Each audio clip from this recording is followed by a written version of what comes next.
It's about time because we're going there. Welcome back to another episode of We're Going There. I am so excited. And I was previously talking to the guest who was on today's show. And I said, I will move whatever day, whatever time zone to get you on this season because I think nobody typifies new beginnings like you. Most people will know our guest today as Real Talk Kim. But today, I want to pull back the layers and get to know Kimberly Jones, author, podcaster, preacher, woman of God, and literally living her best life in this season. Please welcome to the show, Kimberly Real Talk Kim Jones. Thank you for being on the show. I am so honored to be here with you. You hear me so stinking honored. Okay, well, we're going to get into it. We are going to get into it. We're going to dive right into it. Now, I'm going to let all of our listeners know, I personally, I love bringing on guests that I have relationship with because if I know them, there's relational collateral, there's good synergy, there's good energy. Now, here's the thing. Everyone's going to find this out right now. We have never met IRL in real life. We've never met in real life, but yet I feel like I know you. No, it's crazy. So I've for years stalked you because I just love how funny you are. There's not a lot of preachers like me and you know what I'm saying, that can cut jokes and have them crying the next second and really set people's lives. So I was like, man, I like this Bianca lady. And then one day, Nicole Crank connected us. Yes. And I promise you, if it hasn't felt like you and I have been BFFs forever, like it just is that connection. And I'm thankful for that because God does that. God sends people in our lives that he thinks we need. And I'm so grateful. And like, honestly, I'm cautious that I back foot in relationships that I'm not familiar with because I never want to intrude. But when Nicole connected us, it was via text message. I was like, I hope Real Talk Kim is okay with me having her cell phone number. And then Nicole didn't ask neither one of us. She just was like, y'all have to meet. And we love her for it. Yes, we do. She's been on the show before and her episodes slayed. I love that just kindred spirits, kindred folks come together. There's good natural conversation. Yeah. And so I want to say of you publicly, what I have learned privately about you is that you are a woman who is tenderhearted. You are generous with your time. The godly person that people see on stage doesn't even hold a birthday candle to the person that you are off the platform. Bianca. No, I'm serious. I really am. I was able to reach out to you in a moment of, if I'm honest with you, a moment of desperation and just saying, hey, like, how are you leading through this right now? And you were so gracious, so kind, and so prayerful. So I'm excited about where we're going to go in this season. And I'm your biggest cheerleader. I'm like, go, girl, go, go. You're slaying it too. What? Well, my hope is that everyone feels like a B12 shot in the arm after the conversation because it's two crazy women that are going to turn up and have a good time. This season, we are talking about new beginnings, and I want to, before, people can hop online, they can see you on Instagram, they can see you on TikTok, they can see you on YouTube. I mean, your content from morning prayer calls to think tanks to leadership conversations to pastoral roundtables. I mean, there isn't a place that you are not in right now. But what people see right now doesn't really give us a full, robust picture of who they were and how they got to be this person. And so we love the hair. We love the lipstick. we love you in this season. But this wasn't always you. No. And I would like to go back to maybe some poignant places of pain that made you who you are today. So the theme is new beginnings. I want to talk about before the metamorphosis of you as this gorgeous butterfly. Let's talk about those hairy, crawly seasons of the caterpillar moments. Yeah. It's crazy because I've really been talking about it a lot lately because I just had a new book released. And when you release something that you've literally walked through and birthed who you are from that book, you talk about things. And I was reminded I was raised in a very strict religion where women couldn't preach. My mom was a wallflower. My dad looked like he stepped out of GQ, and she was just like a hobbit. She just took care of us. And I remember being raised thinking, man, God, you hate women. And then I heard that it was Eve's fault. Eve made this man eat an apple, and apples ain't even good without peanut butter. And so I'm just like, man, God, you hate women. somewhere in my head, I began to resent God. I began to resent the religion we were in. I began to see that we were the only ones in this religion going to heaven, and I didn't like anybody in this religion. I remember thinking one day, y'all are the most miserable people on the planet, and I don't want to go to heaven with y'all. Y'all a bunch of hypocrites. And so it was like the enemy was after me at a young age, Bianca. I was in special ed my whole life, like literally special ed. I never got my hooked on phonics. Still don't know where commas go. If you read the sentences, you're like, what the crap is she trying to say right now? Because you got to be in the Holy Ghost because everything's run on sentences. And those moments when I look back and I really had to dive deep all the way up until I was 36, I married a guy in Bible school at World Harvest Church, and Pastor Rod was like, don't you marry him. You're going to jump out of the fire, because I just gotten out of a relationship that I ran away at 18 and got in. He's like, don't you dare marry that boy. You're going to end up in hell. I'm telling you. And I ran away at 3 o'clock in the morning and went and married this guy. Now, I was just one of these. This was at 20. Okay. But Bianca, I had already been married at 18. Like, I literally ran off with the kid in our church. I'm telling you, I just was like, you tell me I can't do it, I'm going to do it. And so that thing, my mama says, girl, that marriage lasted, the wedding lasted longer than the marriage, because I was going to Tepic, Nayarit, Mexico at 18, Bianca. I was like, I'm going to be a missionary wife. I got to Tepic, Nayarit, Mexico. And I was like, Dad, come get me. He's like, no, girl, you married. Well, that thing didn't last but a few months. But this one was my baby's daddy, and I loved his guts, man. Like I felt so lucky to have him.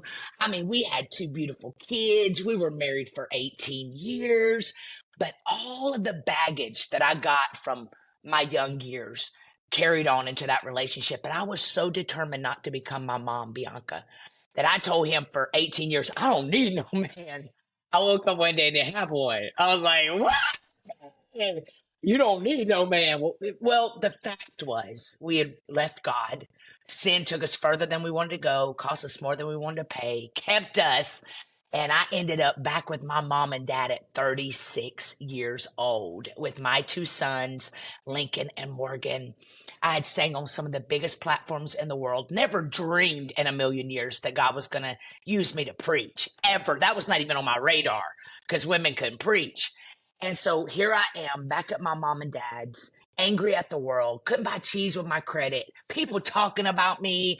I mean, I was just like, I remember laying in my bed one night. This is one of the turning points, Bianca. I was laying in my bed. It was probably about at 38 years old now, because I'd been at Mom's Mad for 2 years. And about 38, I was laying in my bed one night, and I said, God, I need help. Like, I'm angry. I'm trying to do a quiz on Facebook, and I can't even tell you what my favorite color is, or my favorite food. And I've lost me trying to get people to love me that was never supposed to love me. I never asked one time, is this who I should marry? I just was looking for love. And one thing I discovered that night was the enemy comes to steal, kill, and destroy. And he will use the areas on the inside of you that you never deal with.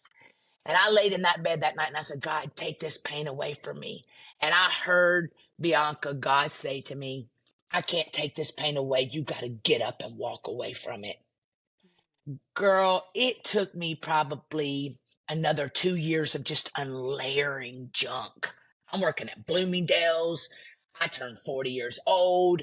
I'm putting makeup on people. I look like all of this right now, but I'm just learning how. Bianca, I'm just get where I can make my eyebrows kind of twins. I mean, I've never been able to do makeup. I'm sitting here at Bloomingdale's having to do makeup, and I decided to start working on me. And I stopped pointing fingers at other people, and I'm pushing 40 years old now, man. And I was letting God clean me out, and I was forgiving my parents, because you just don't know what you hold on to, trying to fit into places, and you just that religion, and then people talking about you, and you just got all this anger. But I remember in that season, God spoke to me and he said, let your character outlive the lies.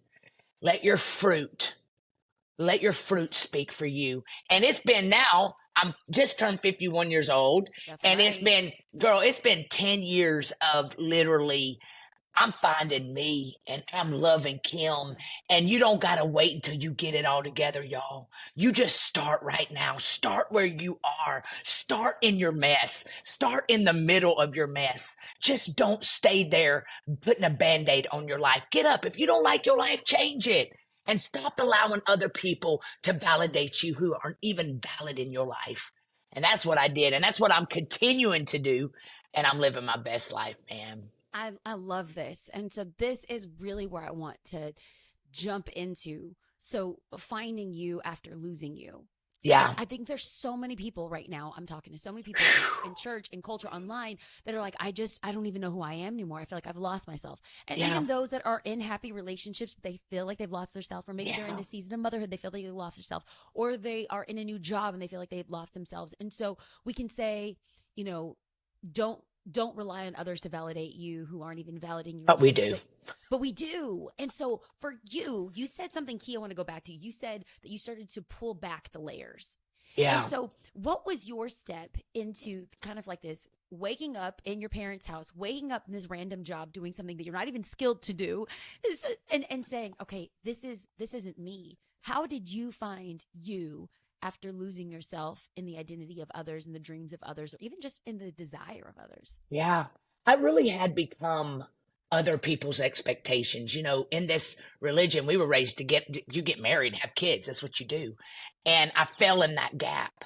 And whenever I started coming out of that hole, Bianca, it was literally me saying, I've hit rock bottom. Like I'm here. Like I can't even buy cheese with my credit. Like I have done everything they said I did, but I ain't staying here. And it was like I began to lay hands on myself every night. And I would say, God, help me forgive. If I had died right now, nobody would even give me a Facebook memorial page. Like, I have no friends. I have no friends. I have put all these people in the balcony. I don't let people close to me because I'm so afraid of abandonment and hurt and disappointment. So I would lay hands on myself every night. And I would just say, God, let me learn to love me again. Like, I don't even know who I am. And I even told him, I said, you need to show me 25 things that's good about me so I could do that Facebook quiz. Like, show me who I am. Like, listen, I was like in the knit grit, and I did it every day, Bianca. I would lay every single night of my life. I'd pray for my ex, but I would pray he'd get killed with a train. I was like, kill him with a train.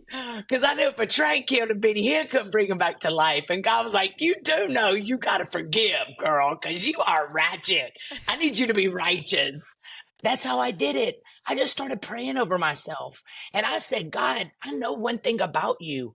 Out of all those stories in the Bible, you use people with the worst past to create the best futures. Nobody wakes up and wants to walk through divorce. Nobody wants to be ugly and mean.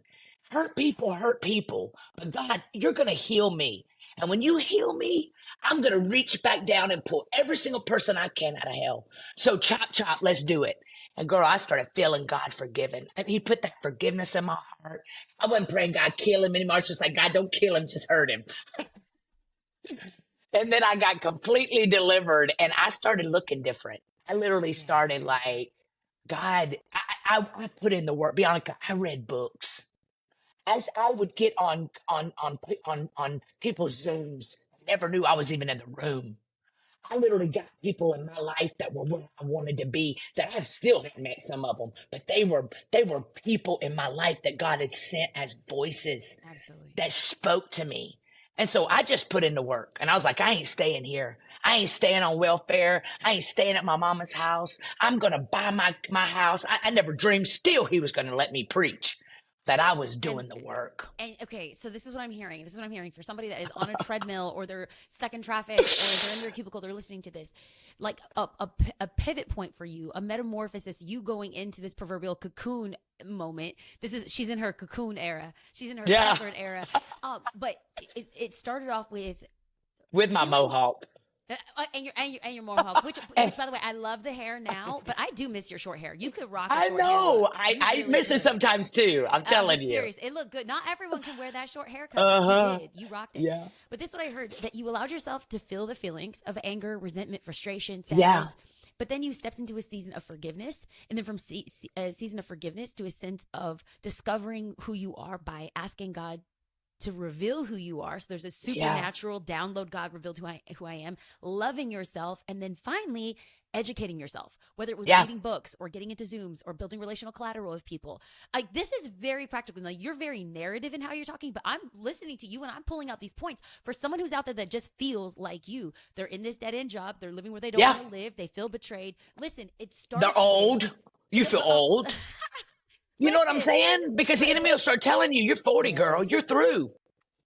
And now look at you at 50 in a whole other era, like looking finer than China, over here aging like wine, getting better I with am. age. I'm Can I gonna say beat it. that? Can I say Uh-huh. that? Yes. I'm getting it.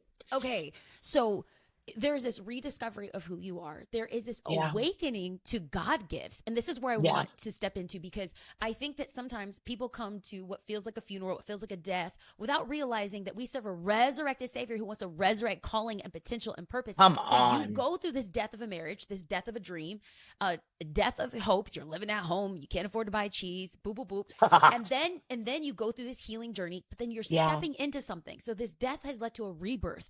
And Yeah. what I know, and now most people know, real talk, Kim, you have an outstanding social media presence. You are invited to some of the biggest platforms. You are Yeah. writing books and you're podcasting. And what you had said earlier was that you wanted to pull people, you wanted to snatch people out of Yeah. hell. And you're Ooh, doing I'm that. So passionate what I'm about hearing that. is your potential, you stepping into your purpose. So somebody who feels like they are in this funeral season of their life, this could be flipped. The script It's could gonna be flipped. And so you stepping into this role as a preacher and a podcaster, and with a background that said women couldn't do this, especially a woman with a peppered past. Let's just be honest. Yes. We as Christians, we love to judge. Oh my God, we love to judge. So talk us through, walk us through, what did you do that made you actualize, wait a minute, I am called, I am purpose. There is potential for my life to step into my purpose. What was the switch that was flipped? Was it a person? Was it a situation? Yeah. Was it a divine download? Talk to us. You know, I began to, at my job, God was doing such a caterpillar to a butterfly in my life. Wait, is this that Bloomingdale's doing makeup? Yes. Listen, I hated makeup. For 4 years, I was at this job and every day driving this job going, I hate this job. For a year. I mean, 1 hour, 1 hour coming home for 4 years. And then finally on that 5th year, I was like, all of a sudden, there was a lady sitting in my chair. Her name was Eleanor. And Eleanor was sitting there talking to me about, after 13 years of marriage, her husband left with her best friend. And right after it happened, she got cancer, lost both of her breasts. And I'm sitting there, and because I have an awakening, because I'm realizing that God, as long as I got a pulse, God's got a plan. Like, I know that if he goes to the woman at the well, he gonna come see me too and use me, but I didn't know how I was gonna do it.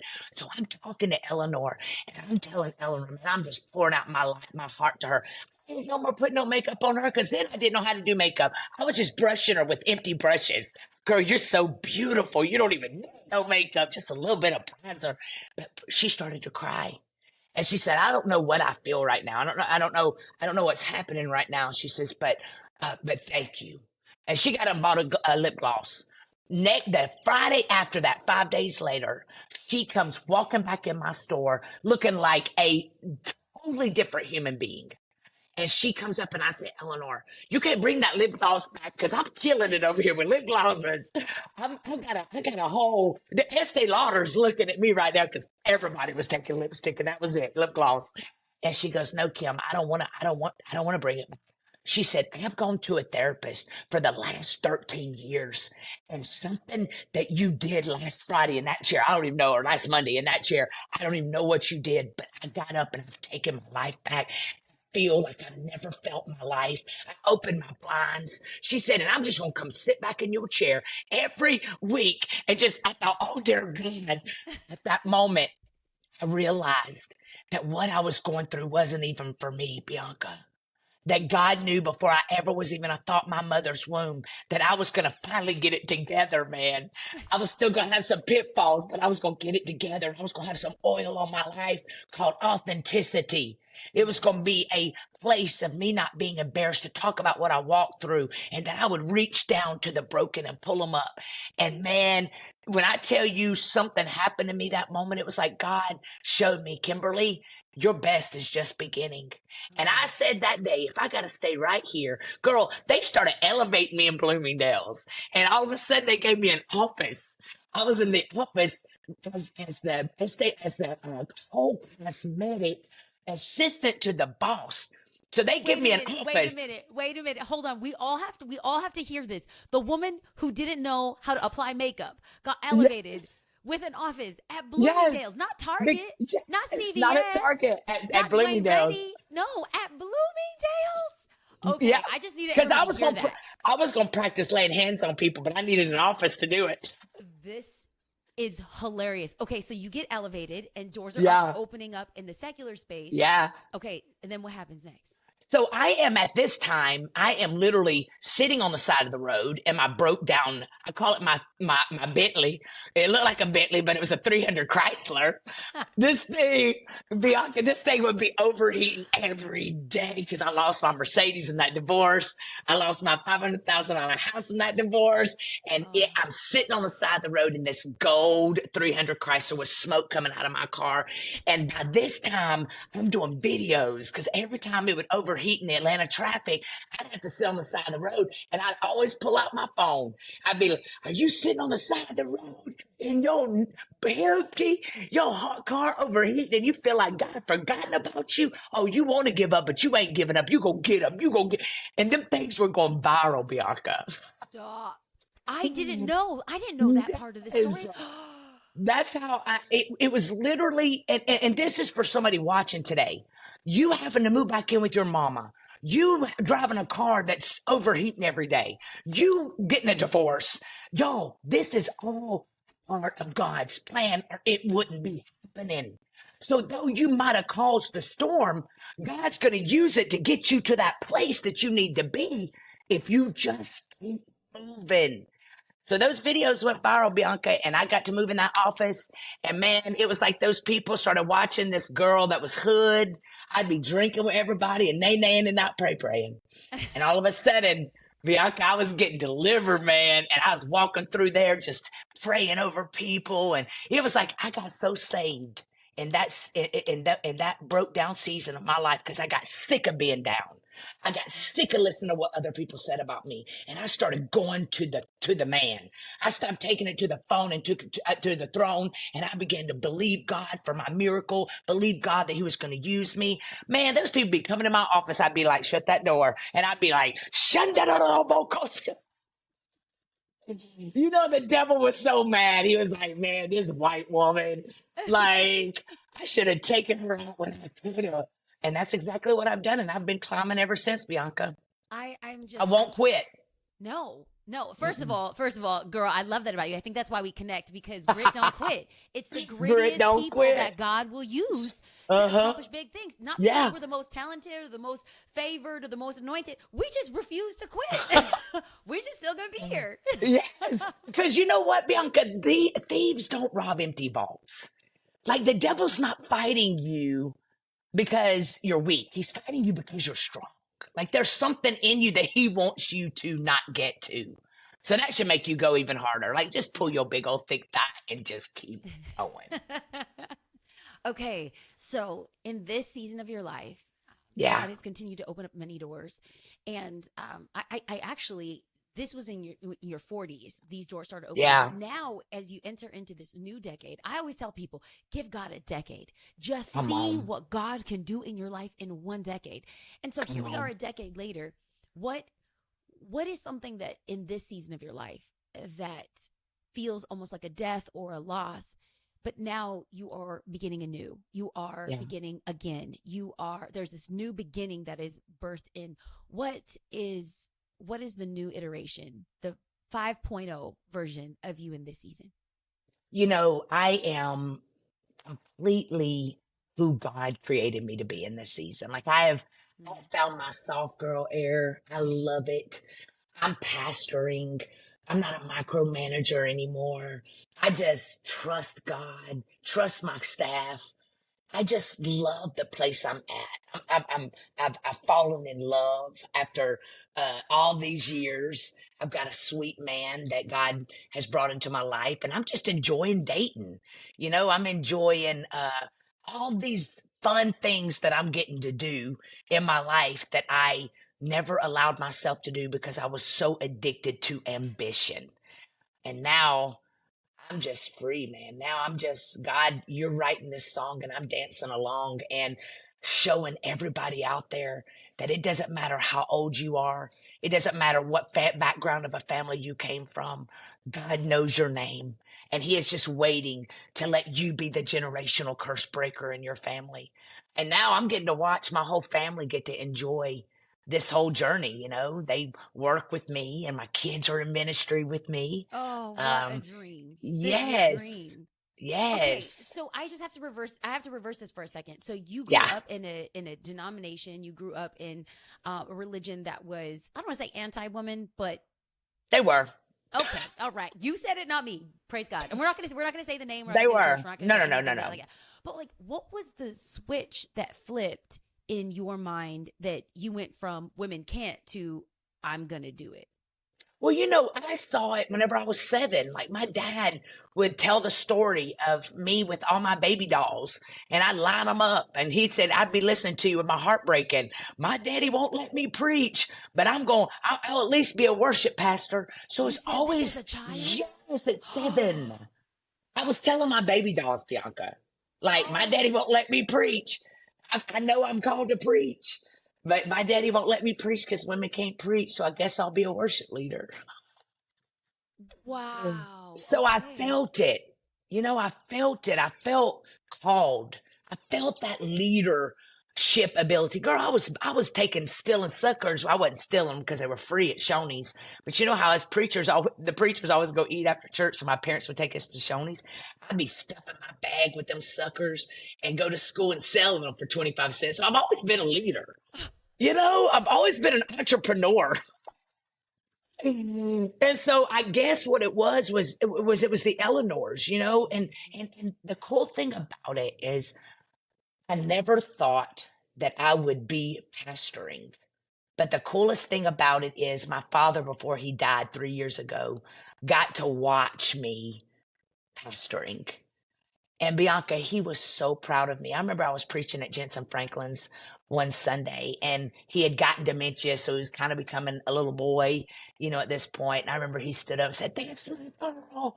And so Oh, I got to get all of that, um, what I desired for so long. I knew he was really proud of me. And so I guess that was the switch was God, wherever you lead me, I'll go. And girl, I got on a show called Preachers of Atlanta, but that's where I really started preaching. I found myself on this Preachers of Atlanta show on Oxygen, and after I got on it, I was like, oh, oh. And I remember telling the producers, I was like, y'all know I ain't going to hell for nobody. Because when I came out, I got real saved. And that shows what really pushed me into where I am now because I wow. didn't lose my salvation. I Yeah. didn't, I didn't go 1 foot into the world, 1 foot out. Like I was Mm, strong on that show for Jesus. yeah. And that's really when God really began to open the windows of heaven over my life. And Mm, now I'm a full, whole pastor of a thriving church, Limitless Church right here wow. in Atlanta. Super proud and honored, Mm, privileged. I go there all the time and look around and think, y'all all could have went to any church, man. And mm, y'all come here. yeah. It's Yeah. humbling, isn't it? It's Oh, humbling. isn't We it? both get to lead communities. I'm in California, you're in Georgia, but like leading the people of God and loving the people of God is an honor. And when we get to go and sow in different fields and speak at different places, it's lovely. But there's Yeah. nothing like coming back home. We may not have the best, I don't know what your church is like. We don't have the best technology, the best lighting, the best stage, the best, it's none of that stuff. Uh-uh. But I feel like we have the best people. God is so good, Yes. and coming home, it's literally that. It's coming home. So this Well, is what I well, want to get. Bianca, me and you are also a lot alike because we don't have all that as you just said, but we're also just sitting here talking to each other on the phone without a podcast crew. And yet look, we got our phones. So Come that on. person thinking today that you got to have all the lights and all the You staff. don't. No, you don't. No, You you just got don't. to have the oil, baby. Just start talking. Yes. Yes. And I'm looking at you. I'm going to say, someone listening to this, they need to hear that they look greasy. The oil is on you. You might not see it, but you're Waffle greasy. House Come greasy. on. Come on. Waffle House greasy. Yes. Okay. So there's somebody listening, I know right now, that feels like they want to find them after losing them. And so as we wrap up, will you speak to that person, that man, that woman who's young or old, that is listening in the United States of America or listening in Europe, wherever they're at right now, where they feel like, I feel so far from me. I feel like I've Yeah. lost me. Will you walk in your anointing? Will you walk in your grace? And will you speak to that person? Give them a word of encouragement in the desire to discover who they are in this Yeah. season, this new beginning. You let me tell you something. All of you watching today, I do not believe in coincidences. I believe that this was a divine appointment just for you to hear that your ladder shall be greater. The Bible says in Romans 8:28, it says that he is working all things together for your good. See, you need to discover that every single thing that has happened in your life, every storm, every trial, things that were on your dream board that you never ever thought you would lose, and you might be walking in a season of loss and have to start all over again. Here's what you got to do. You got to put one foot in front of the other. The Bible also says that he's a lamp unto our feet and a light unto our path. He is not a strobe light. You have to move even if you're scared. Sometimes you're going to feel like a turtle stuck in peanut butter. Like, God, I don't know what I'm going to do. But if you lay hands on yourself every day, spend time with God and lay hands on yourself and say, God, today I'm your willing vessel. I don't know what you're going to do with this hell. I don't know what you're going to do with this mess. But one thing I know you're going to do is you're going to turn my scars into stars. You're going to take my pain and you're going to turn it into a pulpit. You're going to make these wounds become wisdom. I'm going to become a best-selling author. I'm going to start businesses. I'm going to be the first one in my family to break generational curses. I speak over you today that today is where you begin. Today is where you realize that as long as you ain't dead, God ain't done.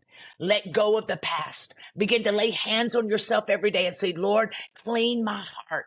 Take all the anger, take all the bitterness, take all the shoulda, couldas, and wouldas. Take all the shame off me.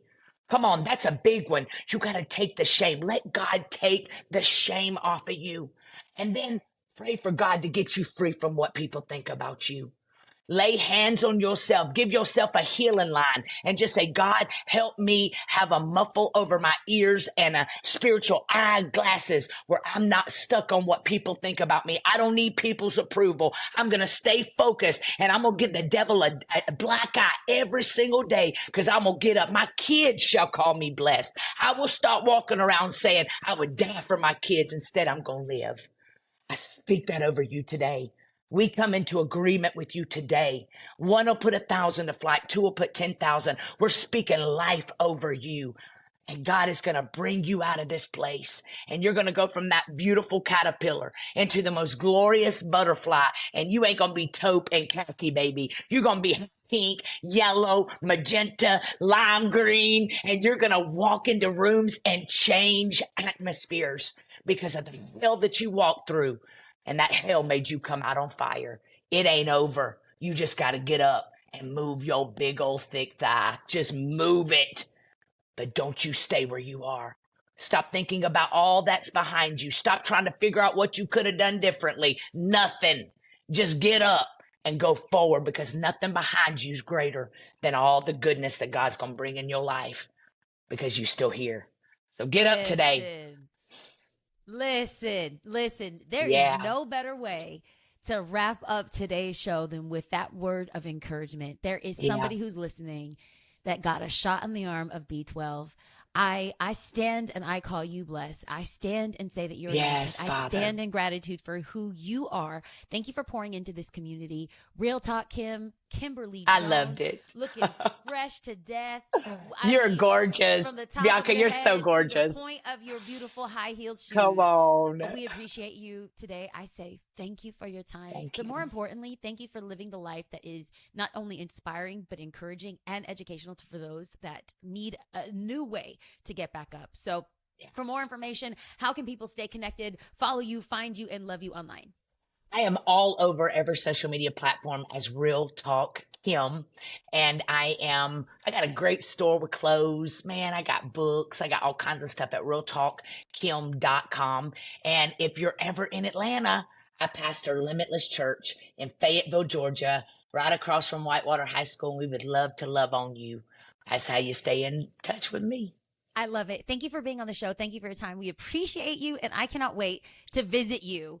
I can't wait to do, girl, we got to have girls trip or something. Come on. Listen, I follow you online, and I creep your stories, and I'm like, listen, I like how she does. I like how she vacations. I like how she vacations. So I'm inviting myself. Absolutely. Real Talk Kim, I love and appreciate you. I love you. For your time.